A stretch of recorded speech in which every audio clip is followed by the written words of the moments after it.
پیارے آقا علیہ الصلوۃ والسلام نے فرمایا ایک بندے کے انتقال کا وقت تھا، اس کے 3 دوست تھے.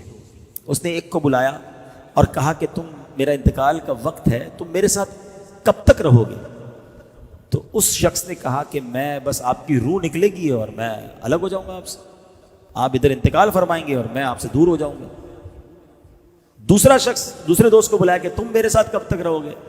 تو کہا جب آپ کی روح نکلے گی تو میں آپ کے ساتھ قبرستان تک چلوں گا اور آپ کو قبر میں دفنا کے پھر میں واپس آ جاؤں گا، آپ کے راستے الگ میرے راستے الگ. تیسرا دوست تھا، اس کو بلایا اس مرنے والے شخص نے کہ تم میرے ساتھ کیا کرو گے؟ میرا انتقال کا وقت قریب ہے. کہا میں تو آپ کے ساتھ قبر کے اندر بھی جاؤں گا اور قبر میں آپ کو راحت پہنچاؤں گا، آپ کو عذاب آنے لگا تو میں روک بنوں گا. اب نبی پاک علیہ الصلوۃ والسلام نے فرمایا بتاؤ کون سا بندہ دوست اچھا ہے جو مرنے کے بعد قبر میں بھی کام آئے؟ نبی پاک نے فرمایا پہلا وہ شخص یا پہلا وہ دوست جو مرتے ہی تعلق ختم کر دے گا، وہ پتہ ہے کیا ہے؟ فرمایا تمہارا مال. دوسرا دوست جو قبرستان تک تو ساتھ آئے گا، فرمایا وہ تمہارے گھر والے ہیں، غسل، تدفین، جنازہ اس میں شرکت کر لیں گے، کچھ دیر تک تمہارا، کچھ دنوں تک تمہارا ذکر کر لیں گے، مگر پھر وہ بھی زندگی میں مصروف ہو جائیں گے. کسی اور کی بات کیوں کرتے ہو؟ اپنی کر لیتے ہیں نا، کسی اور کو چھوڑو.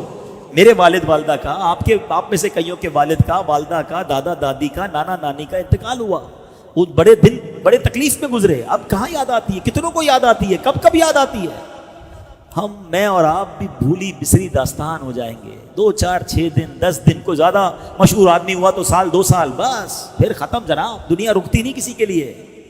فرمایا دوسرا دوست کہا وہ تمہارے گھر والے ہیں، اور نبی پاک نے فرمایا وہ تیسرا دوست جو تمہارے ساتھ قبر میں بھی جائے گا نا، تمہیں عذاب سے بچائے گا، وہ تمہارے اعمال ہیں.